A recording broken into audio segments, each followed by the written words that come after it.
এক বান্দা আল্লাহ তাআলার কাছে গুনাহ মাফ চাইলে, আপনারা এই মাত্র শুনলেন,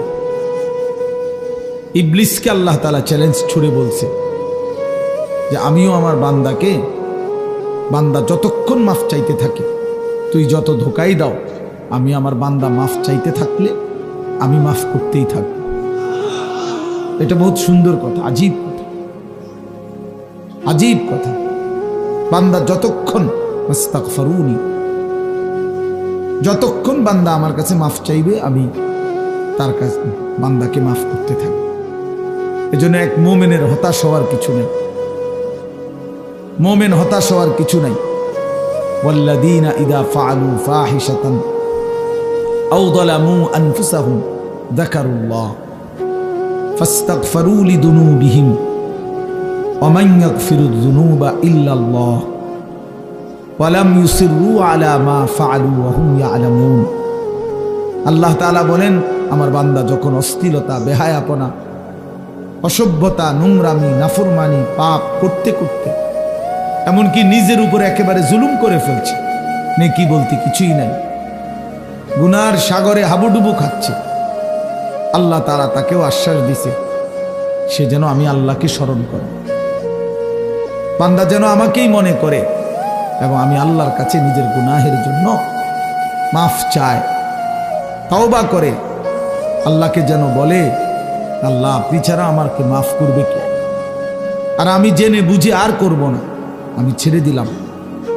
এই তিনটি শর্ত যদি বান্দার কাছ থেকে আল্লাহ পায়, তওবা তিন জিনিসের নাম। পেছনের গুনাহ সমূলে ছেড়ে দেওয়া, কালউ মা কান, একদম গোড়া সহ গুনাহ সম্পূর্ণ ছেড়ে দেওয়া, আইয়াজিমা আন লা ইয়াউদা ইলাইহা আবাদান, এ কথার মজবুত সিদ্ধান্ত দেওয়া যে মাওলা এমন নাফরমানি আমি আর করব না। আর আইয়ান্দামা আলাইহা, লজ্জিত আর অনুতপ্ত হয়ে চোখের এক ফোঁটা পানি পেলে আল্লাহ তাআলার কাছে মাফ চাওয়া। বান্দা যদি এই তিন শর্ত পুরা করে, বান্দা যদি বলতে পারে দিল থেকে, আল্লাহ আমি গুনাহ ছেড়ে দিলাম, আর করব না, ওয়াদা দিলাম, আমি লজ্জিত মাওলা, আমি মাফ চাইলাম, আল্লাহর কসম, আল্লাহ বলেন উলাইকা জাযাউহুম মাগফিরাতুম মির রাব্বিহিম, আমিও ওয়াদা দিলাম বান্দা 90 বছরের গুনাহ আমি একসাথে মাফ করে দিলাম। আসমান ছোঁয়া, হুজুর শুনছেন, আপনারা বলছেন লাউ বালাগাত যুনুবুকা আনানাস সামা, আল্লাহ বলছে বান্দা তোমার গুনাহ যদি আসমান পর্যন্ত পৌঁছে যায়, তবুও যদি মাফ চাও, আমি কোনো পরোয়া করি না, আমি আল্লাহ হক আদায় করে তওবা করলে আমি মাফ করে দেব। গাফারতু লাকা ওয়ালা উবালি, আমি মাফ করে দেব। ইয়া ইবনা আদম লাউ আন্নাকা আতাইতানি বিকিরাবিল আরদি খাতায়া সুম্মা ইস্তাগফারতানি লা তুশরিকু বি শাইআ লা আতাইতুকা বিকিরাবিহা মাগফিরা। আল্লাহ বলে বান্দা তুমি যদি জমিনের বালু কণা পরিমাণ গুনাহ নিয়ে আসো, এই পৃথিবীতে কি পরিমাণ বালুর কণা, 1 লাখ, 2 লাখ, 10 শতক জায়গার মধ্যে যদি ড্রেজার দিয়া বালু ভরাট করে, তো কয়টা বালু কেউ গুণে শেষ করা যাবে? আল্লাহ তাআলা বলেন এই জমিনের সমস্ত বালু কণা সম পরিমাণ গুনাহ নিয়েও বান্দা তুমি যদি আমার কাছে আসো, সুম্মা ইস্তাগফারতানি, অতঃপর আমি আল্লাহর কাছে তওবা করলাম, শর্ত হইল লা তুশরিকু বি শাইআ, আমার সাথে শিরিক করতে পারবা না, আমার সাথে আর কাউরে ডাকবা না, আমার সাথে কারো কাছে চাইবা না, শুধুই আমার কাছে বলবা, শুধু আমার কাছে চাইবা, চোখের পানি ফেলবা আমার কাছে, রাত গভীরে আহাজারি করবা আমার কাছে, হাজত রাওয়া, মুশকিল কুশা, সব প্রয়োজন পূরণকারী, সব পেরেশানি দূরকারী আমাকেই মনে করবা, আমাকেই ডাকবা, আমার কাছেই বলবা, মাফ চাইবা। আল্লাহ বলেন লা আতাইতুকা বিকিরাবিহা মাগফিরা, আমি আল্লাহ ওয়াদা দিলাম সম পরিমাণ মাগফিরাত নিয়ে আমি তোমার কাছে আসব, আমি আসব। হ্যাঁ, ইন আতাইতানি লাইলান আতাইতুকা লাইলান ওয়া ইন আতাইতানি নাহারান আতাইতুকা নাহারান, আল্লাহ বলে বান্দা তুমি রাতে যদি আসো গুনাহ নিয়ে, আমি মাগফিরাত নিয়ে আসবো রাতেই। তুমি দিনে আসলে দিনেই মাফ, রাতে আসলে মাফ, রাতেই মাফ। তুমি আসবে যখন, আমিও আসবো তখন, আমিও আসবো তখন। তুমি আইসো বান্দা, ইয়া আদম কুম ইলাইয়া আমশি ইলাইকা। আল্লাহ বলে বান্দা তুমি আমার জন্য দাঁড়াও, আমি তোমার জন্য হাঁটবো। ওয়ামশি ইলাইয়া উহারবিলু ইলাইকা, তুমি আমার জন্য হাঁটো, আমি তোমার জন্য দৌড়বো, আমি তোমার জন্য দৌড়ব। তুমি আগাও বান্দা, তুমি 1 কদম, আমি 10 কদম।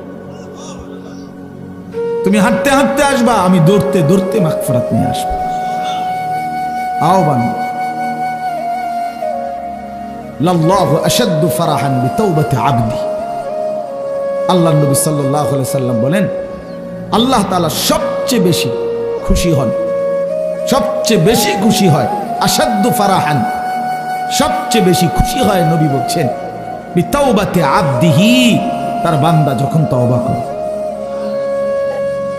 হুজুর যখন বলতেছিলেন আমারও দিল ছুঁয়ে গেছে। হ্যাঁ ঠিকই, 2024 সালের একটা বছর আমারও তো হায়াত থেকে চলে গেছে। এই 1 বছরে আমি কত শত শত মাহফিলে এই তারিখ বলছি, 2024। আমার মনে হয় আল্লাহর ইচ্ছায় এই আজকের এই বিদ্যাকূট মাহফিলেই আমি শেষবারের মতো বললাম 31শে ডিসেম্বর 2024। আজকেই শেষ বললাম, কারণ একটু পরেই 12টার কাঁটা বাজলেই নতুন বছর শুরু হয়ে যাবে। আগামীকাল থেকে 2025 বলতে হবে পৃথিবীবাসী। তাহলে এই জন্য বাপ, প্রিয় ভাই, হুজুরের কথার থেকে আমি আবারও বললাম, আমার হযরত এটা অনুরোধ করলেন, নওজোয়ান সাথীরা, কোন রকমের অসভ্যতা, অশ্লীলতা, বেহায়াপনার কোনো অনুমতি নাই। কোরআন শরীফে আছে, আল্লাহ তাআলা বলেন, ইন্না ইদ্দাতাশ শুহুরি ইনদাল্লাহি 12 শাহরান ফি কিতাবিল্লাহি ইয়াওমা খালাকাস সামাওয়াতি ওয়াল আরদ মিনহা আরবাআতুন হুরুম যালিকাদ দীনুল কাইয়্যিম ফালা তাযলিমু ফীহিন্না আনফুসাকুম। আল্লাহ তাআলা বলে, বান্দা শুনো, একেবারে আমি আল্লাহ আমার তাকদীরে আসমান জমিন সৃষ্টির 50,000 বছর আগে আমি যে তাকদীর লেখাইছি, সেই তাকদীরের মধ্যে আমি আল্লাহ ফয়সালা রেখে দিয়েছি, লিখে দিয়েছি যে এই পৃথিবীতে আসমান জমিন সৃষ্টির সূচনা থেকেই পৃথিবীতে 12 মাসেই হবে পৃথিবীর এই সময়ের হিসাব।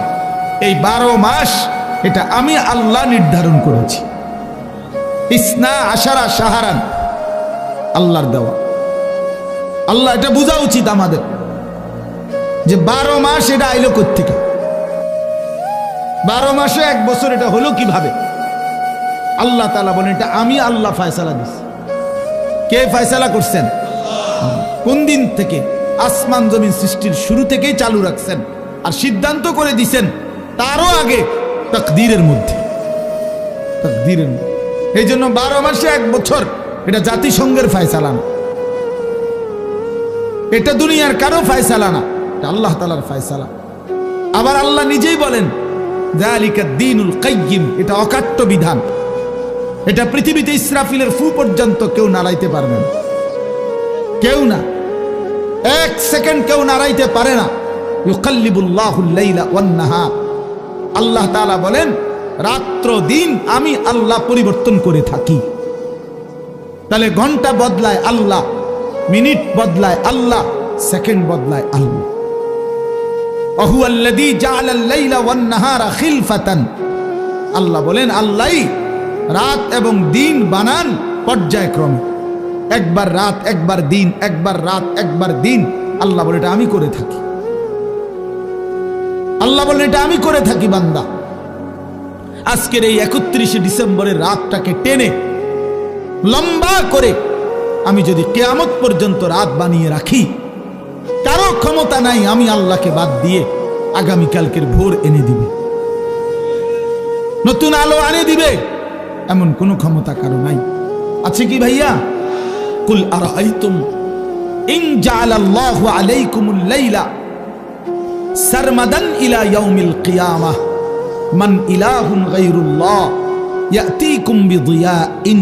সরাসরি কোরআনের আয়াত। আল্লাহ বলে, বান্দা বলো না, আমি যদি আজকের রাতকে টেনে লম্বা করে সারমাদান ইলা ইয়াউমিল কিয়ামা, কিয়ামত দিবস পর্যন্ত দীর্ঘ করে রাখি, রাত বানিয়ে রাখি, মান ইলাহুন গায়রুল্লাহ, আমি আল্লাহকে বাদ দিয়ে কে আছে তোমার, ইয়াতিকুম বিদিয়াইন, যে আগামী কালকের আলো এনে দিবে, ভোর এনে দিবে, কে আছে কেউ? তাহলে আজকের রাত তো আগামী কালকে পরিবর্তন করবে মহান আল্লাহ। তো সেই আল্লাহর নাফরমানি করা, সেই আল্লাহর অবাধ্যতা করা, এটা কিভাবে একজন বিবেকবান, সুস্থ, স্বাভাবিক, কমপক্ষে শেষ এক ফোঁটা ইমানের রক্ত আছে যার শরীরে, এক পবিত্র মায়ের বুকের দুধ খাইছে যেই মুসলমানের বাচ্চা, সে কিভাবে আল্লাহর দেওয়া রাতে, আল্লাহর দেওয়া দিনে, আল্লাহর দেওয়া বছর, আল্লাহর দেওয়া মাস, আল্লাহর দেওয়া প্রতি সেকেন্ডে সে আল্লাহকে বৃদ্ধাঙ্গুলি দেখায়া আল্লাহর নাফরমানির মাধ্যমে কিভাবে উদযাপন করতে পারে? এটা তো কোনো বিবেকবান ইমানদারের কাজ হইতে পারে না, কোনোভাবেই না, কোনোভাবেই না। এই জন্য 31st নাইট হুজুর যেটা বললেন, এটা স্পষ্ট কথা বাপ, এটা আমাদেরও কথা। নওজোয়ান, তুমি প্রতারিত হইও না, মুসলমানের সন্তান তুমি ধোকা খাইও না। 31st নাইট এই বেঈমানরা শুরু করছে, এই কাফেররা শুরু করছে। আল্লাহর কসম, তাদের তুমি নেটে প্রয়োজনে সার্চ দিয়ে দেখো। এই 31st নাইটের মূল বক্তব্য হলো, খ্রিস্টানদের কাছে দুই মুখী একটা মূর্তি আছে, যে এই মূর্তির দুইটা মুখ, সামনে একটা মুখ, পিছনেরটাও একটা মুখ, এই দুই মুখী, দ্বিমুখী একটা মূর্তি। 31শে ডিসেম্বরের শেষ মিনিটে তারা ওই পিছনের মূর্তির মুখের পিছন দিকে দাঁড়াইয়া বলে, হে মহান দেবতা, বিগত 1 বছরের অপরাধ আমরা অনুতপ্ত মার্জনা করো। আর ঘুরে আইসা আবার পরের মিনিটে, নতুন বছরের প্রথম মিনিটে এই সামনের মুখের কাছে আইসা বলে, আগামী 1 বছর হে মহান দেবতা ভালোভাবে রাখো। এই আল্লাহর কসম, এইটা এই দুইমুখী একটি দেবতার কাছে প্রার্থনা করা, এইটাই হলো 31st নাইট। এইটা, এরপরে এইটার মধ্যে অসভ্যতার বাকি রং দিছে। এই গান, বাদ্য, নাচ গান, জিনা, ব্যভিচার, হোটেল, রেস্তোরাঁ, মদের বার, নারী পুরুষের অবাধ মেলামেশা, উলঙ্গপনা, অসভ্যপনা, এগুলো কোনো কুকুর বিড়াল করতে পারে, কোনো জানোয়ার করতে পারে, কোনো ইমানদারের সন্তান করতে পারে না, কোনো মুসলমানের বাচ্চা এটা করতে পারে না, কোনো ইমানদারের সন্তান এটা করতে পারে না। এ তো বেঈমানের আখলাক, এ তো দুশ্চরিত্র, লম্পট। জিনাখোর কখনো পবিত্র হয় না। হারাম সম্পর্ক, বিবাহ বহির্ভূত ছেলে মেয়ের অবৈধ যেই কোনো রকমের সম্পর্ক, এটা তো জিনা, এটা তো ব্যভিচার, ব্যভিচার, ব্যভিচার, ব্যভিচার। এটা অতএব ব্যভিচারিত, ধিক্কৃত, ব্যভিচারিত, ধিক্কৃত কোন জিনাখার, কোন ব্যভিচারী, কোন লম্পট, কোন চরিত্রহীন, সে তো সভ্য, ভদ্র, শিক্ষিত, চরিত্রবান কোন হতেই পারে না। এই জন্য 31st নাইট যারা উদ্বোধন করে, উদ্বোধনের নাম করে, উদযাপনের নাম করে নাচে, গায়, ফুর্তি করে, এরা অসভ্য, এরা অসভ্য, এরা অসভ্য, এরা চরিত্রহীন, এরা লম্পট, এরা লম্পট, এরা লম্পট ছাড়া কিচ্ছু না।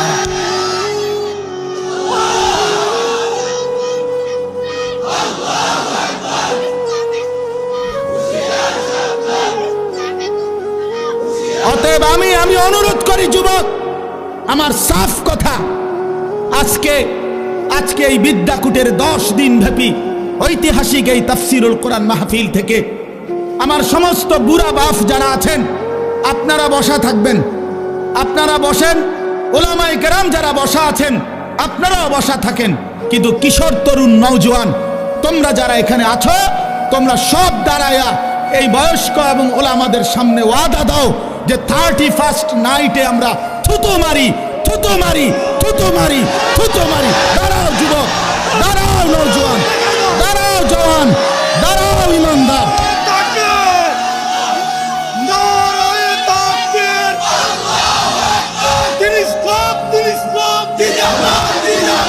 আল কোরআনের আলো, আল হাদিসের আলো, বলেন যে কোরআন মাহফিল 31st নাইটে থুতু মারি, থুতু মারি, বলো থুতু মারি, থুতু মারি। 31st নাইটে থুতু মারি, থুতু মারি, 31st নাইটে থুতু মারি, থুতু মারি, 31st নাইটে। মাশাআল্লাহ, বসো নওজোয়ান, বসো।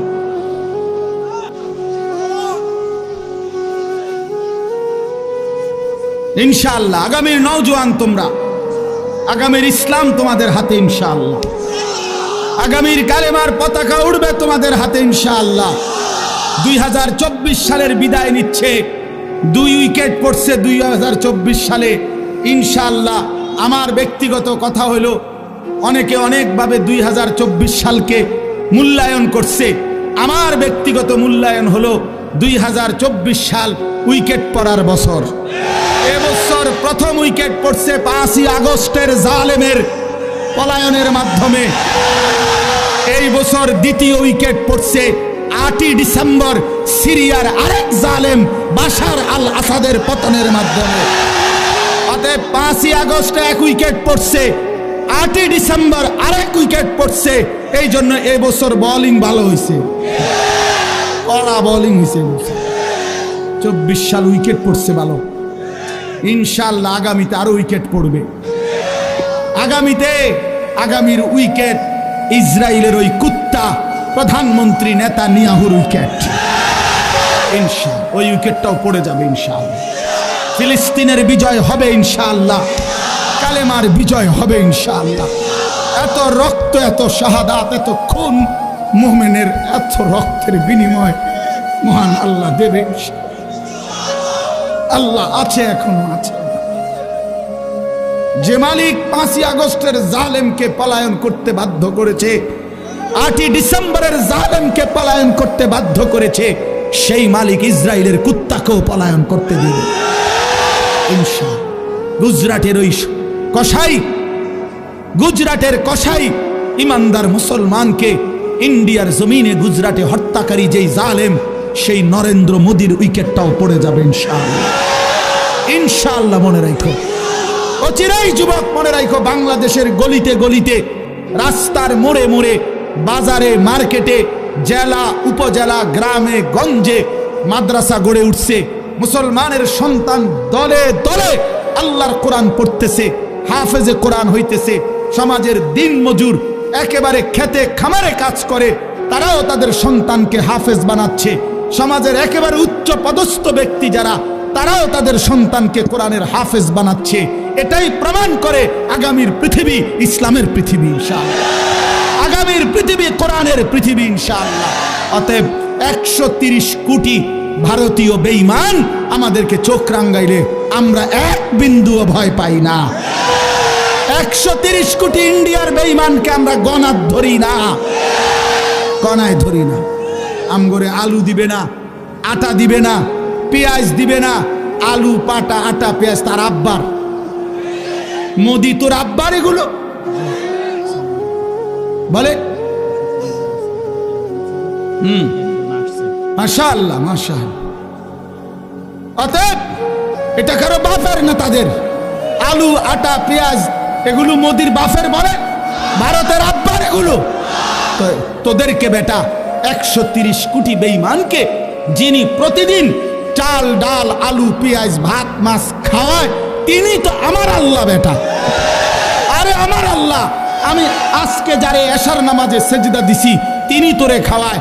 আমি আজকে যারে মাগরিবে সেজদা দিছি তিনি তোরে খাওয়ায়। আমি আজকে যারে আসরের নামাজে সেজদা দিছি তিনি তোদেরকে খাওয়ায়। আমি যারে জোহরে সেজদা দিছি তিনি তোদেরকে খাওয়ায়। আমি ফজরে যারে সেজদা দিছি তিনি তোদেরকে খাওয়ায়। বেঈমান, আমার আল্লাহ তোরে খাওয়ায়, তুই আমারে ধমক দেস কেন? কথা বলেন না কেন? ওরা আমগো ইমানদারকে ধমক দেয়। মন্ডাসে অঙ্গে কন্যা বেড়া পাগলামি করো। হ্যাঁ, মাটি ছোট হইতে পারে, মাতৃভূমি ছোট হইতে পারে, 56,000 বর্গ মাইলের লাল সবুজের ওই পতাকার মাঝখানের যে লাল, এটা রং না, এটা শহীদের খুন। অতএব রক্তের বিনিময়ে আজাদি, খুনের বিনিময়ে স্বাধীনতা। কি তামাশা! এদেশ, এই জাতি, এই মাতৃভূমির সন্তানরা যে রক্ত দিতে জানে, এটা তো আমাদের মানচিত্রেই আছে, আছে না? আমাদের এই লাল সবুজের পতাকার লাল, এটা তো শহীদের খুন। অতএব কোনো পরোয়া করার কিছু নেই। ইনশাআল্লাহ যুবক মনে রাখো, আরে আনিস কোনোদিন হয়তো থাকবে না, মাওলানা মিজান থাকবে না, ওলামায়ে কেরাম আমরা হয়তো থাকবো না, কিন্তু আগামীর পৃথিবী দেখবে ইনশাআল্লাহ দিল্লির লাল কেল্লাতে কালেমার পতাকা উড়বে ইনশাআল্লাহ। ইনশাআল্লাহ মনে রাখো, ইনশাআল্লাহ কোনো অসুবিধা নেই। আমরা শহীদ হইলে কোনো সমস্যা নাই। বাংলাদেশে কোনো ষড়যন্ত্র বাস্তবায়ন হবে না। ইসকনের গুন্ডা সন্ত্রাসীদের ষড়যন্ত্র বাংলাদেশে বাস্তবায়ন হবে না। সাদের গুন্ডা, সাদের সন্ত্রাসী এই বাহিনীর দ্বারাও এদেশে দাওয়াত ও তাবলীগের মধ্যে যারা যেই গুন্ডারা ঢুকছে, যেই গুন্ডারা সাদের নাম ধরে, ওই ভণ্ড প্রতারক মুনাফিক তার গুন্ডা সন্ত্রাসীরাও এদেশে টিকবে না ইনশাআল্লাহ।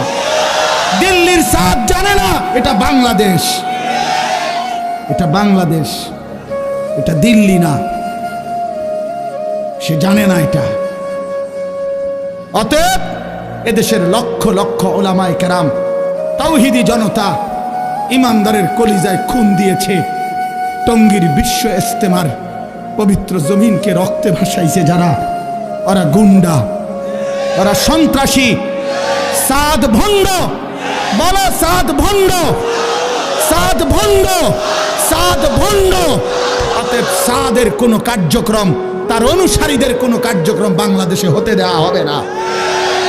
এদেশ শাহজালালের, শাহপরানের, এদেশ ওলামায়ে কেরামের, এদেশ হাটহাজারীর আল্লামা শাহ আহমদ শফি রহমতুল্লাহ আলাইহ। নাফরমান এখন হেফাজতে ইসলাম চিনে না, আল্লামা মামুনুল হক চিনে না, আমাদের ওলামায়ে কেরামকে চিনে না।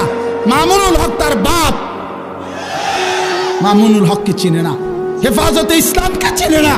আরে বেটা বেঈমান, এখনো 2013 সালের 5ই মের রক্তের গ্রান শাপলা চত্বরে গিয়া নাক লাগাও, রক্তের গ্রান পাইবা। ওলামায়ে কেরামের পবিত্র তাজা খুনের রক্তের গ্রান লাগবে। এখনো রক্ত শুকায় নাই শাপলা চত্বরে। ওরা মুসলিম লেবাসধারী। আরে কোনো কাফেরে মারলে মুসলমান মেনে নিতাম, যে নেতানিয়াহু মারছে, মুদিয়ে মারছে, ট্রাম্পে মারছে, মনটারে বুঝাইতাম। মুসলিম পরিচয়ধারী সারা দিন মিয়া, সারাটা দিন ইজতেমার মাঠে কাজ করছে যেই মানুষগুলো, এই লক্ষ লক্ষ সারা পৃথিবীর ইমানদারদের জন্য মাঠ তৈরি করে 5 ওয়াক্ত নামাজ পড়ে রাত্রি গভীরে যে মানুষগুলো একটু ঘুমাইছে, ঘুমন্ত ইমানদার মুসলমানকে মুসলিম পরিচয়ধারী কোনো ব্যক্তি কিভাবে হত্যা করতে পারে? কিভাবে রক্ত ঝরাইতে? আরে সাদ তুই কি করলি? ওয়াসিফ তুই কি করলি? করলি কি করলি তুই? ইমানদারের রক্ত ঝরাইলি কেমনে? মুসলমানের রক্ত ঝরাইলা কেমনে? যে হাফেজ সাহেব তালেবে ইলমদেরকে আল্লাহর কোরআন পড়ায়, ওই হাফেজ সাহেব তো কোরআনের পৃষ্ঠা উল্টায় আঙ্গুল দিয়া, এমন পবিত্র হাফেজ সাহেবের আঙ্গুল কাইটা ফেলে দিছে। এই জন্য আপনারাও সতর্ক থাকবেন, এই ভণ্ড সাদের কোনো অনুসারী যেন নবীনগরের জমিনে না থাকে। সাবধান মুসলমান, কোন ষড়যন্ত্রকারী বাংলাদেশে তার ষড়যন্ত্র বাস্তবায়ন করতে পারবে না ইনশাআল্লাহ। আল্লাহ তাআলা আমাদেরকে তৌফিক দান করেন। এই যে যুবকদের এই আশা, ইনশাআল্লাহ আপনাদের এই ব্যাপক উপস্থিতি প্রমাণ করে আল্লাহর কোরআনের জন্য এই জাতি প্রস্তুত আছে ইনশাআল্লাহ, দ্বীনের জন্য প্রস্তুত আছে ইনশাআল্লাহ। আল্লাহ তাআলা উলামায়ে কেরামের আহ্বানে আল্লাহর দ্বীনের জন্য আপনারা লড়বেন তো ইনশাআল্লাহ? হাত তুলে বলেন ইনশাআল্লাহ। লড়বেন তো ইনশাআল্লাহ? উলামায়ে কেরামের তত্ত্বাবধানে থাকবেন তো ইনশাআল্লাহ? আল্লাহ তৌফিক দান করেন, আল্লাহ কবুল করেন। দাওয়াতের কাজ উলামায়ে কেরামের তত্ত্বাবধানে চলবে, তাবলীগের কাজ, তালিমের কাজ, তাজকিয়ার কাজ, জিহাদের কাজ, ইসলামের কাজ, দ্বীনের কাজ উলামায়ে কেরামকে বাদ দিয়ে করা যাবে না। করলে হুসট খাবেন, করলে পিছলা খাবেন, করলে ক্ষতিগ্রস্ত হবেন, করলে দুশ্মনের খপ্পরে পড়ে আখিরাত বরবাদ করবেন। যেন অনুরোধ করলাম আল্লাহ তাআলা আমাদেরকে সচ্চা ঈমান দান করেন, আমাদেরকে ঈমানের মজবুতি দান করেন। ভাই বললেন মাশাআল্লাহ, আমার হুজুর বলছেন এতক্ষণ তওবার কথা, ফিরে আসার কথা। তো এক যুবক, এক ভাই যোগাযোগ করছে, সে তার জিন্দেগি পাল্টাইতে চায়। আমি তো হুজুর আলহামদুলিল্লাহ প্রতিনিয়ত অসংখ্য যুবকের চিঠি আমার কাছে আসে, চিঠি দেয়, কাগজে লিখে, মোবাইলে মেসেজ পাঠায়, আমার ঘনিষ্ঠ সাথীদের কাছে জানায়। আলহামদুলিল্লাহ প্রতিদিন বিশ্বাস করেন বাংলাদেশের যুবক ছেলেরা আল্লাহর দিকে ফিরতেছে, গুনাহ ছেড়ে দিচ্ছে ইনশাআল্লাহ। গুনায় মজা নাই, নারীর ছবি দেখতে দেখতে আর সুখ নাই, উলঙ্গ দৃশ্য দেখতে দেখতে আর সুখ নাই। অসংখ্য যুবকের চেহারা, সুরত, শরীর, যৌবন, শারীরিক ক্ষমতা, যৌবনের ক্ষমতা সব নষ্ট করে ফেলছে, সব চরিত্রহীন হইয়া বরবাদ করে দিছে। আজ দুদু অন্ধকার ছাড়া, মরিচিকা ছাড়া আর কিছুই দেখে না। এজন্য যুবক ছেলে তোমাদেরকে বলি, ভাই নষ্ট হইও না, নষ্ট হইও না। 7 জন যুবক হিম্মত করে দাঁড়াইছিল, আসহাবে কাহাফের 7 জন যুবক। আল্লাহ তাআলা তাদের ঈমান, পুরা দেশ কাফের, আর এই 7টা যুবক প্রথম ঈমানদার হয়ে দাঁড়াইছিল। আল্লাহ বলছে তোমরা ঘুম যাও, তোমাদের ঈমানে আমি আল্লাহ খুশি হলাম, তোমাদের পক্ষ হয়ে পুরা জাতির সংশোধনের কাজ আমি আল্লাহ করে দিচ্ছি। তোমরা ঘুম যাও, আমি ঘুমো। 309 বছর পরে আল্লাহ এই 7 যুবককে ঘুম থেকে উঠাইয়া আল্লাহ বলছে এবার এলাকায় গিয়া হাঁটো, ঘোরো, যাও দেখে আসো, দেখবা বাদশাহ ইমানদার, জনগণও ইমানদার। কি ঘটনা আসহাবে কাহাফ, 7 যুবক। হুজুর আমি এইবার প্রতি বছর আমি সন্দ্বীপ যাই মাহফিলে, চট্টগ্রাম সন্দ্বীপ উপজেলায়। এই সন্দ্বীপে বঙ্গোপসাগর পার হইয়া যাইতে হয় স্পিড বোটে, অনেক মানে ভয়ের এই জায়গাটা পার হওয়া অনেক দূর। তো প্রতি বছরই আমরা যাওয়ার চেষ্টা করি, বাংলাদেশের সব ওলামায়ে কেরাম যায় সন্দ্বীপে। বড় বড় বুজুর্গ, আমাদের শায়েখে সন্দ্বীপী ইদ্রিস সন্দ্বীপী রাহমাতুল্লাহর মতো মহান বুজুর্গ সন্দ্বীপের। তো এই বছর গত বছর 2023 সালের অক্টোবর নভেম্বর মাসে এই একটা কারগুজারি শুনেন। অক্টোবর নভেম্বর মাসে 4টা কলেজের ছেলে, ওরা আপনার প্রতিদিন ফজরের নামাজ জামাতে পড়ে, তো পইরা সাগরের পারে হাঁটে। একদিন তারা গত বছর নিজেদের মধ্যে বলতেছে, যাচ্ছা আমরা যে প্রতিদিন ফজর পড়ি, হাঁটি, তা আমরা একটা কাজ করি, চলো না হাইটা আমরা এই সকাল টাইমটা আমাদের বন্ধুদেরকে ফজরের নামাজের জন্য উঠাই, ফজর ক্যাম্পেইন, ফজরের জন্য গণসংযোগ করি, চলো। এই কথা নিয়ত করে 4 বন্ধু কি করবে, কার কাছে যাবে, একটা খসড়া পরিকল্পনার জন্য একটা কাগজ খুঁজছে, আর এই যে লেখি আমরা লোক, কখনই কাগজ নাই তাদের এই মুহূর্তের লগে সাথে কাগজ ছিল না। তো এই ছেলেটা বলতেছে, কয় হুজুর সিগারেটের একটা প্যাকেট সাগরের পার থেকে খুঁজে নিছি, নিয়ে সিগারেটের প্যাকেটের ওই ভিতরের অংশটা সাদা না, এইটা বইয়ে লিখছি, লেখা ঠিক করে আমরা কোথায় কোথায় যাব, কেমনি কেমনি করব, এই শুরু করলাম কাজ, ফজর ক্যাম্পেইন, মানে ফজরের জন্য গণসংযোগ করা।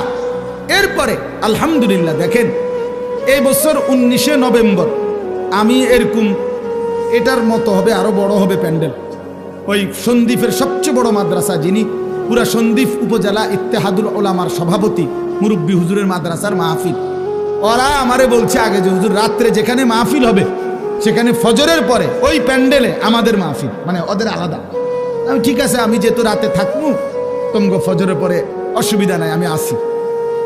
সকালবেলা ফজরের নামাজের পরে এরা আসতে শুরু করছে পোলাপাই, মনে আধা ঘন্টার ভিতরে পুরাটা মাঠ পূর্ণ হয়ে গেছে, সব কিশোর তরুণ যুবক।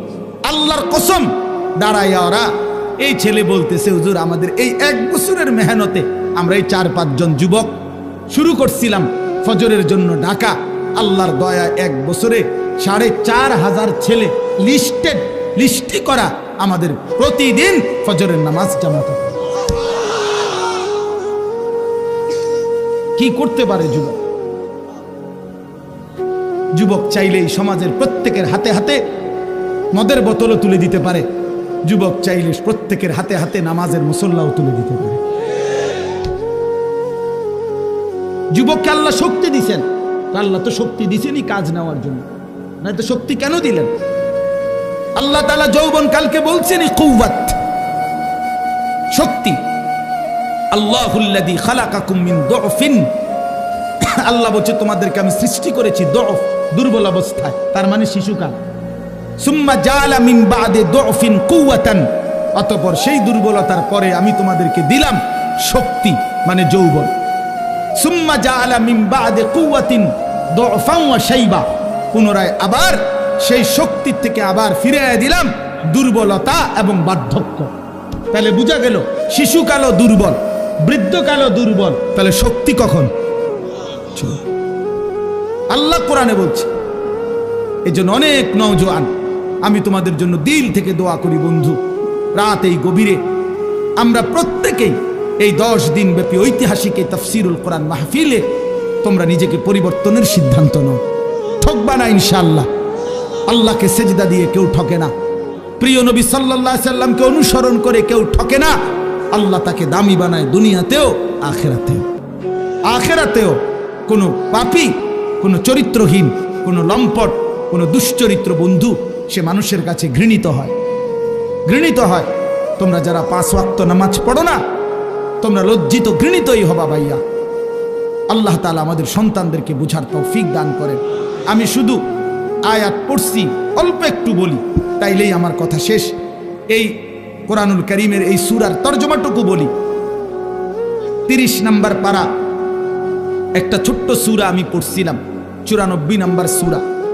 এটা আমার বলার উদ্দেশ্য আছে, এই পড়ার উদ্দেশ্যটা হইল এটার মধ্যে আমাদের প্রিয় নবী সাল্লাল্লাহু আলাইহি সাল্লামকে সরাসরি আল্লাহ তাআলা সম্বোধন করে নবীজি সাল্লাল্লাহু আলাইহি সাল্লামকে কিছু কথা বলেছেন এবং নবীজির মর্যাদা, সান্ত্বনা, ইজ্জত, আজমত আল্লাহ তাআলা তুলে ধরেছেন। এখানের মূল বিষয়টা হইল প্রিয় নবী সাল্লাল্লাহু আলাইহি সাল্লাম 40 বছর বয়সে তিনি যখন ইসলাম প্রচারের দায়িত্ব পেলেন, আল্লাহ বললেন মানুষকে আল্লাহর দিকে ফিরাবার, তখন 1 মিনিট শুধু চিন্তা করেন যে নবীজি সাল্লাল্লাহু আলাইহি সাল্লাম 1 মিনিট ভাবেন, শুধু 40 বছর বয়সে আল্লাহ পাক যখন ওনাকে দায়িত্ব দিলেন তখন তিনি কোন সমাজে দাঁড়াইলেন। 1 নম্বর কথা হলো আল্লাহ তাআলা তাকে যেই জিম্মাদারি দিলেন, এই দায়িত্ব পালনের জন্য এই মুহূর্তে তার সাথে একজন সহযোগিতাকারী কেউ নেই।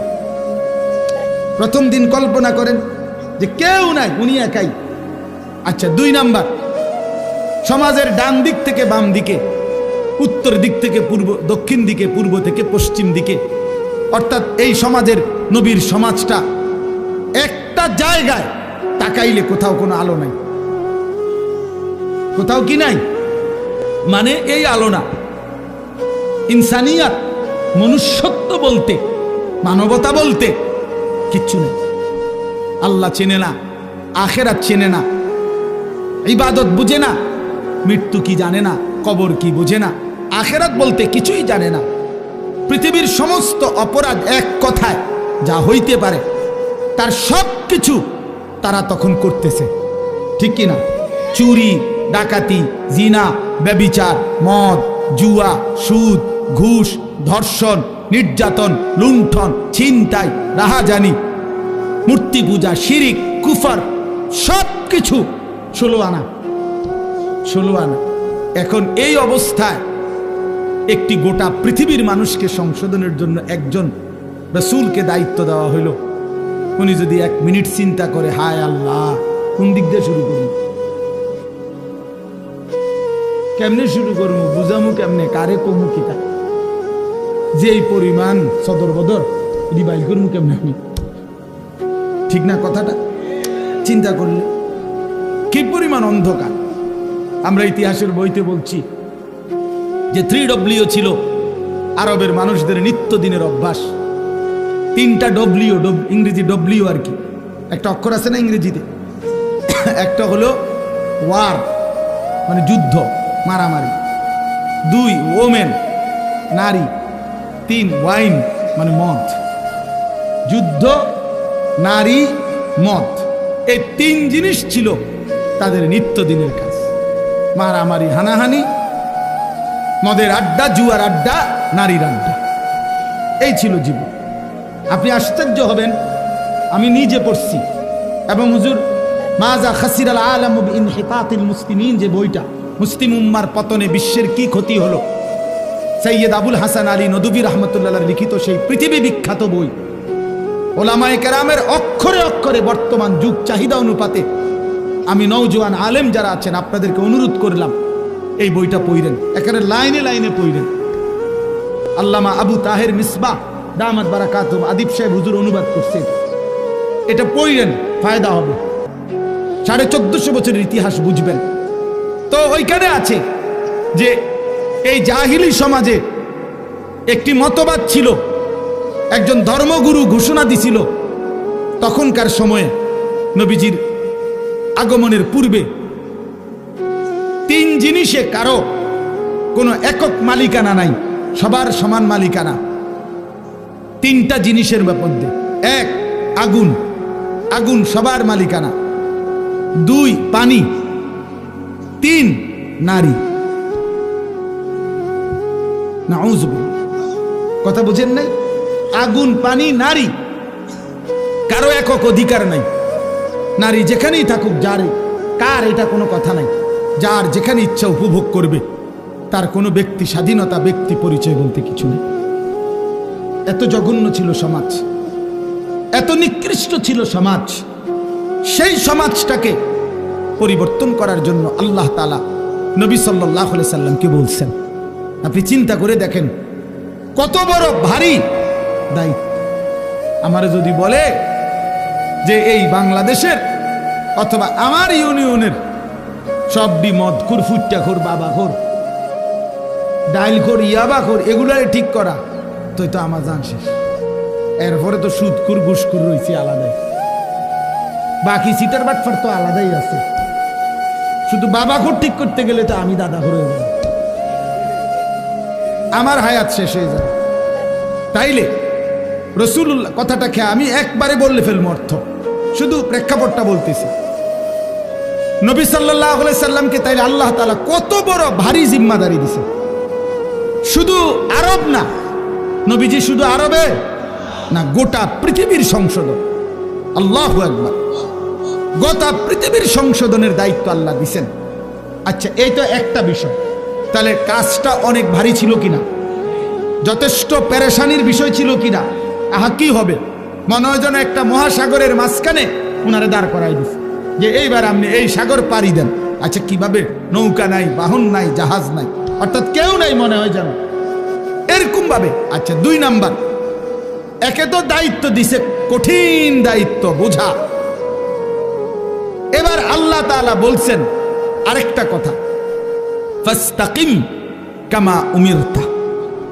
বন্ধু সাবধান, আপনাকে যে আদেশ করা হয়েছে, যে দায়িত্ব মানুষের সংশোধন, আমার বান্দাদের পরিবর্তন, এটার থেকে এক সুতা, এক চুল আপনি কিন্তু নড়বেন না।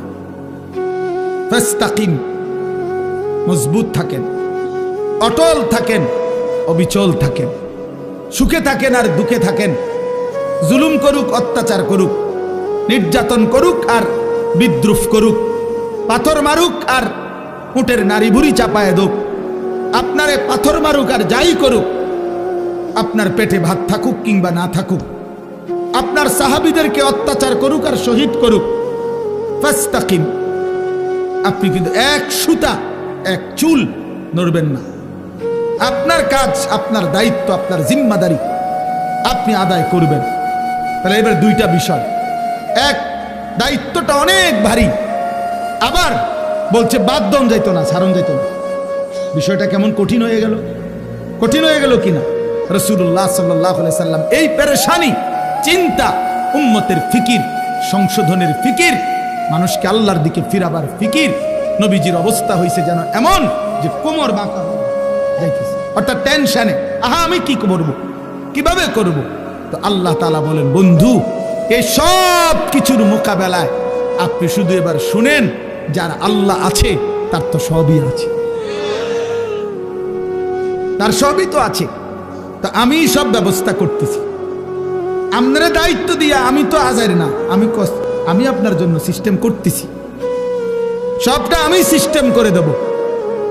আপনি শুধু মজবুত থাকেন, আপনি শুধু কাজে নামেন, বাকিটা আমি দেখব। তো রাসূলুল্লাহ সাল্লাল্লাহু আলাইহি সাল্লাম সিদ্ধান্ত নিলেন কাজে নামবেন, আল্লাহর দ্বীন প্রচার করবেন মজবুতির সাথে।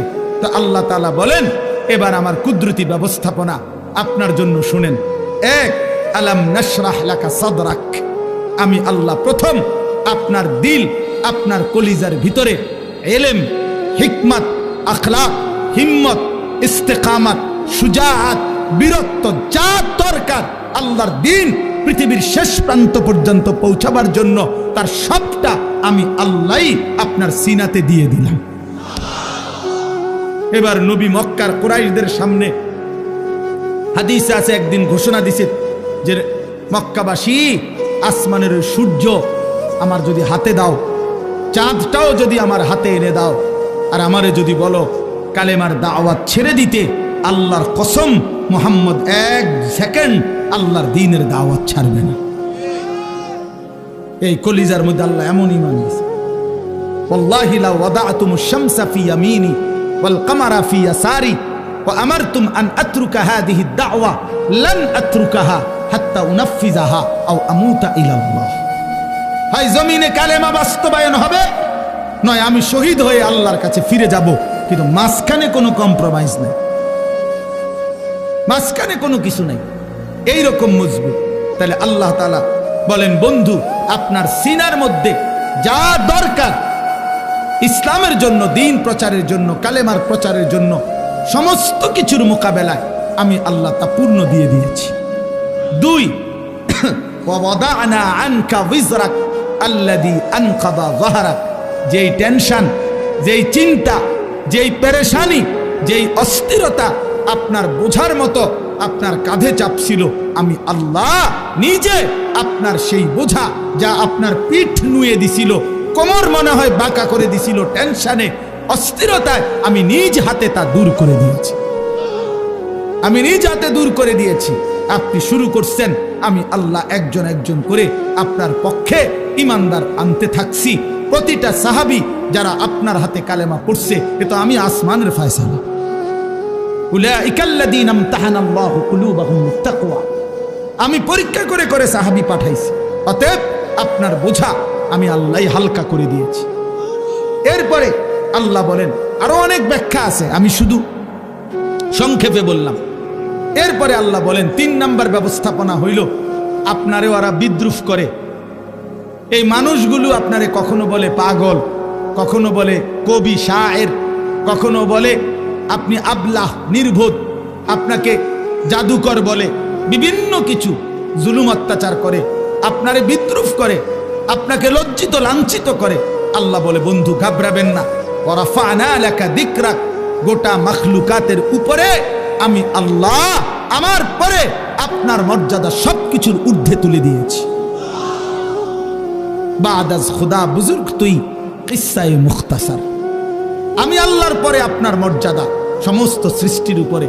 যেন আল্লাহ মেরাজে নিয়া আরশে আজিমের উপরে দাঁড় করাইয়া আল্লাহ যেন নবীকে বলছে, বন্ধু নিচের দিকে তাকায় দেখেন, আমার গোটা সৃষ্টি আপনার কদমের নিচে, আপনি গোটা মাখলুকাতের ঊর্ধ্বে, আমি আল্লাহর পরে, অতএব এটাই আপনার মর্যাদা। এরপরে আল্লাহ যেন বললেন, বন্ধু ওই আজানে দেখেন আপনার আমার নামের সাথে আপনার নামও বলতেছে, ওই একামতে শুনেন আমার নামের সাথে আপনার নামও বলতেছে, ওই নামাজে শুনেন ওই দেখেন আমার বান্দা বসে বসে আত্তাহিয়াতু পড়ছে, একটু পরেই খেয়াল করবেন আল্লাহুম্মা সাল্লি আলা মুহাম্মদ, আপনার নামও নিতেছে। ও কবরের দিকে তাকায় দেখেন মুনকার নাকির প্রশ্ন করতেছে আমার বান্দাকে, আমার নামও নিছে, আপনার কথাও জিজ্ঞাসা। দেখেন দেখেন দেখেন আপনার কথাও জিজ্ঞাসা করছে। হাসরের ময়দানেও শুনবেন আপনার নাম, জান্নাতেও শুনবেন আপনার নাম। ইদা দুকিরতু জুকিরতা মাই, আমি আলোচিত হলে আপনিও আলোচিত হবেন। আমি আছি তো আপনি বন্ধু আছেন। আমার ইজ্জত সম্মান থাকবে তো আপনার সম্মানও থাকবে। মোহাম্মদ হামেদে হামদে খুদা বাস, খুদা মদহে আফরি মুস্তাফা বাস। আল্লাহর প্রশংসায় মোহাম্মদই যথেষ্ট, মোহাম্মদ সাল্লাল্লাহু আলাইহি সাল্লামের প্রশংসায় আল্লাহই যথেষ্ট। এরপরে আল্লাহ বলেন ফা ইন্না মাআল উসরি ইউসরা, ইন্না মাআল উসরি ইউসরা।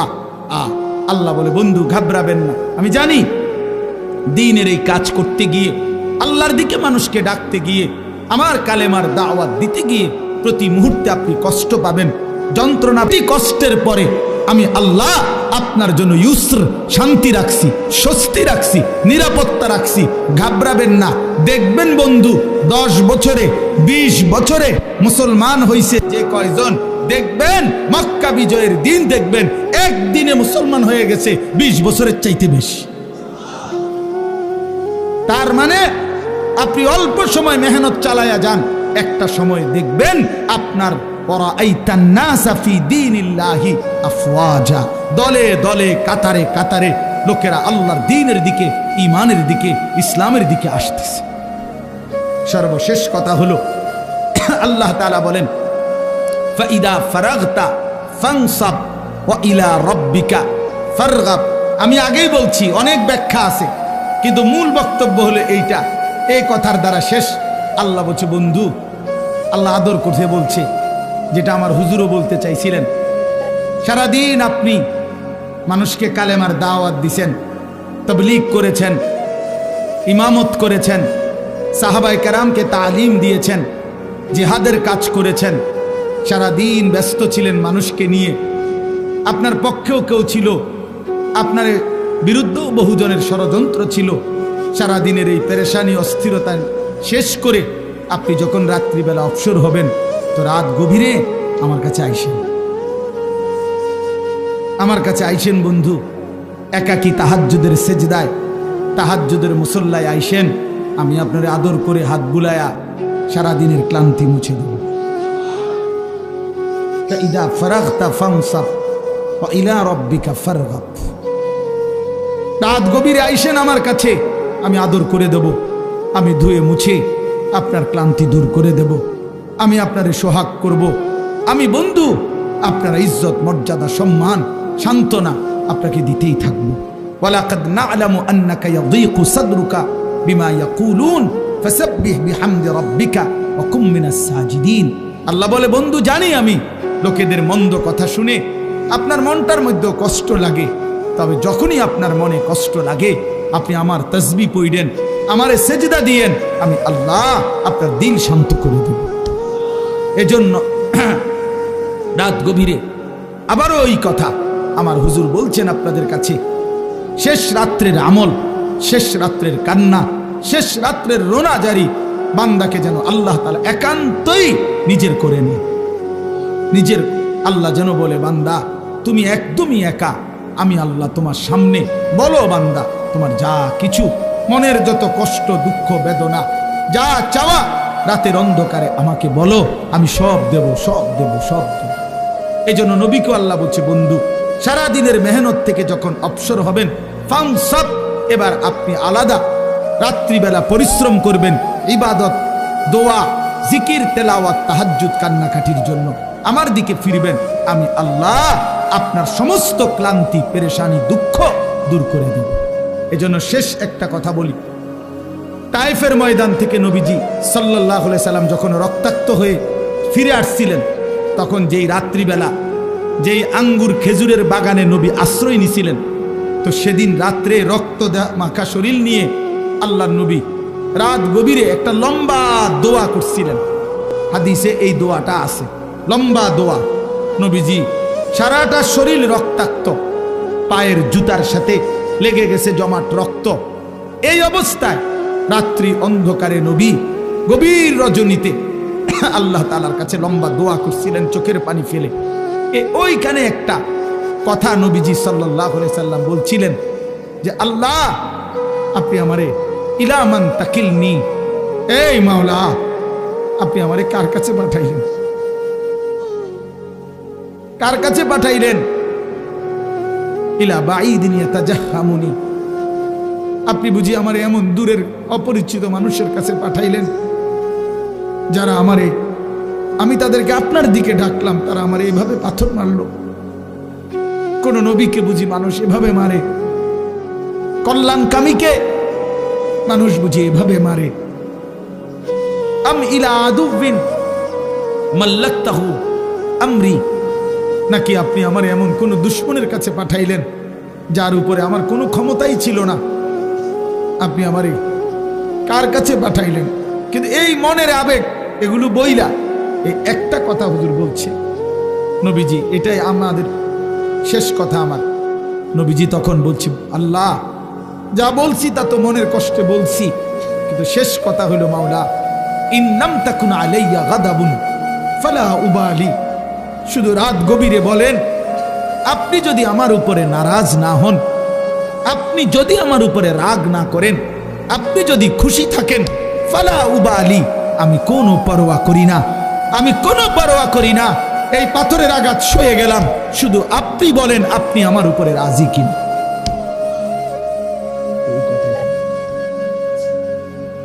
মাওলা যদি বলেন আপনি খুশি, আমার সারা দেহ রক্ত ঝরুক, কোনো অসুবিধা নেই। এজন্য সাদ, তুমি ভালো করো নাই, তুমি তোমার গুন্ডা সন্ত্রাসী দিয়ে ইমানদারের রক্ত ঝরিয়েছ, কিন্তু তুমি জানো না রক্ত ঝরানো, শহীদের খুন ঝরা, এ তো রাসূলুল্লাহ সাল্লাল্লাহু আলাইহি সাল্লামের দেহ মোবারক থেকে ঝরেছে। যদি মুমিনের উপরে আল্লাহ রাজি হয়, উলামায়ে কেরাম আজকে নতুন করে একদিন দুই দিন না, রাসূলুল্লাহ সাল্লাল্লাহু আলাইহি সাল্লাম যে ওয়ারাসাত উত্তরাধিকার উম্মতের উলামায়ে কেরামকে দিয়ে গেছে, 1450 বছরের উম্মতের উলামায়ে কেরাম আপনাদের পাহারাদার। আপনারা শুনতে চাইলেও আমরা বলবো, আপনারা শুনতে না চাইলেও আমরা বলবো, যেখানেই অন্যায়, যেখানেই কুফর, যেখানেই শিরিক, যেখানেই বিদআত, যেখানেই গোমরাহি, সেখানেই উলামায়ে কেরামের প্রতিবাদ। এটা চলতেই থাকবে, এটা চলতেই থাকবে, এটা চলতেই থাকবে, এটা চলতেই থাকবে। এই জন্য যুগ যুগ ধরে উলামায়ে কেরাম আপনাদের ঈমান আমলের পাহারাদারি করে, পাহারাদারি করে। ইমাম মুহাম্মদ রাহমাতুল্লাহ আলাইহি সারা রাত ঘুমাইতেন না, আমরা কিতাবে নিজে পড়ছি। ইমাম আবু হানিফার ছাত্র ইমাম মুহাম্মদ সারা রাত ঘুমাইতেন না, মাসআলা লিখতেন, ফতোয়া লিখতেন। তো উনারে জিগাইতো, হযরত আপনি ঘুমান না কেন? উনি বলতো, জানো এই দেশবাসী আমার মতো এক মুহাম্মদ ছোট্ট, তার উপরে ভরসা করে তারা ঘুমায়, তারা ভাবে মুহাম্মদ জেগে আছে, সে আমাদের জন্য শরীয়তের মাসআলা গবেষণা করতেছে, আমাদের যা জরুরত আমরা তা তার কাছে জিজ্ঞাসা করে নেব, এই আশায় সাধারণ জনগণ আরামসে ঘুমায়।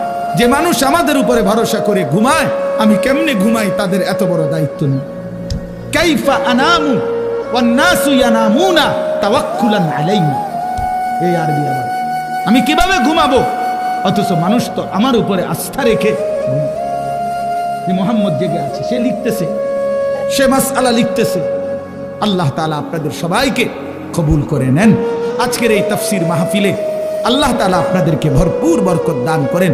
কোরআনের সাথে থাকবেন তো ইনশাআল্লাহ, আল্লাহর দ্বীনের উপরে থাকবেন তো ইনশাআল্লাহ, উলামায়ে কেরামের সাথে থাকবেন তো ইনশাআল্লাহ। হ্যাঁ, আল্লাহ তাআলা আপনাদেরকে কবুল করেন, তৌফিক দান করেন।